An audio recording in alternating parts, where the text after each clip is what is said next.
अस्सलाम वालेकुम। आज हम बात करेंगे एक PIL यानी कि पब्लिक इंटरेस्ट लिटिगेशन की, जो NRC यानी कि नॉन रिलीजियस सिटीज़न, ये कल्चर ऑर्गेनाइजेशन है बेस्ड इन केरला, उसने फ़ाइल की है केरला हाई कोर्ट में टू डिमांड बैन ऑन सर्कमसिशन।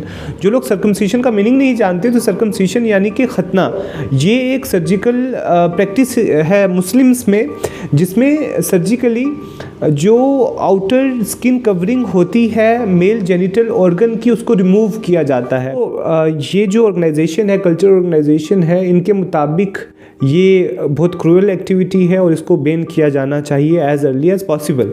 और इसने 2-3 आर्ग्यूमेंट्स दिए हैं इस ऑर्गेनाइजेशन ने। पहला आर्ग्यूमेंट ये है कि ये जो प्रैक्टिस है ये अनहाइजीनिक है, अनसाइंटिफिक है, और इससे बच्चे का राइट टू प्राइवेसी और राइट टू चॉइस वायलेट होता है। ये वायलेशन है आर्टिकल 21 की। तो अगर हम सम अप करें उनके आर्ग्यूमेंट्स, तो यही 4-5 आर्ग्यूमेंट्स हैं, जो कि अगर कंक्लूड करें और इसको और ब्रीफली हम देखें तो ये 2-3 आर्ग्यूमेंट्स ही बनते हैं। पहले हम अनसाइंटिफिक और अनहाइजीनिक की बात करते हैं। तो कोई भी चीज़ अनहाइजीनिक तब होती है जब उसके करने से किसी तरह की गंदगी फैलने या बीमारी होने के चांसेस होते हैं। मगर अगर हम बहुत सारी रिसर्चेस को देखें तो वो ये साबित करती हैं कि ये अनहाइजीनिक नहीं बल्कि हाइजीन के लिए बहुत ज़रूरी है। अब फॉर इंस्टेंस इसी तरह का क्वेश्चन एक यूनाइटेड स्टेट्स गवर्नमेंट के सामने भी आया था, जिसके बाद रिसर्च हुई और रिसर्च के बाद United states centres for disease control and prevention ने ये कंक्लूड किया रिसर्च के बाद कि जो सर्कमसिशन है ये रिड्यूस करता है risk of having HIV and other sexual transmitted disease. यानी कि सर्कमसिशन या खतना करने से बहुत सारी sexual transmitted disease including HIV जो है वो उसके होने के चांसेस बहुत कम हो जाते हैं। इसके अलावा और भी बहुत सारी रिसर्चेस हैं जिनके मुताबिक हमें ये पता चलता है कि circumcision also protects a baby from different sort of cancers.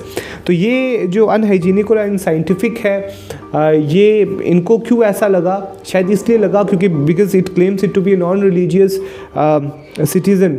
तो बहुत सारी ऐसी ऑर्गेनाइजेशन है जो नॉन रिलीजियंस को तो क्लेम करती है, उनको रिलीजन के रिलेटेड कोई भी प्रैक्टिस होगी उनको उनके मुताबिक वो अनहाइजीनिक और अनसाइंटिफिक ही होती है। ये उनके बाइसनेस, उनके दिमाग में ये बाइसनेस होता है।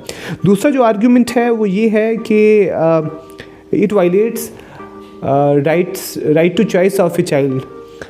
ये कितना बोगस आर्ग्यूमेंट है आप ये देख सकते हैं कि अगर इसको बुनियाद बनाकर अगर फैसले किए जाएं तो फिर इनको ये भी डिमांड करना चाहिए कि एक बच्चे के नाखून भी नहीं काटने चाहिए, क्योंकि इससे भी राइट टू चॉइस जो वायलेट होता है, और उसके बाल भी नहीं काटने चाहिए। और सबसे इम्पॉर्टेंट बात ये कि इनका कहना ये है कि इट वायलेट्स आर्टिकल 21।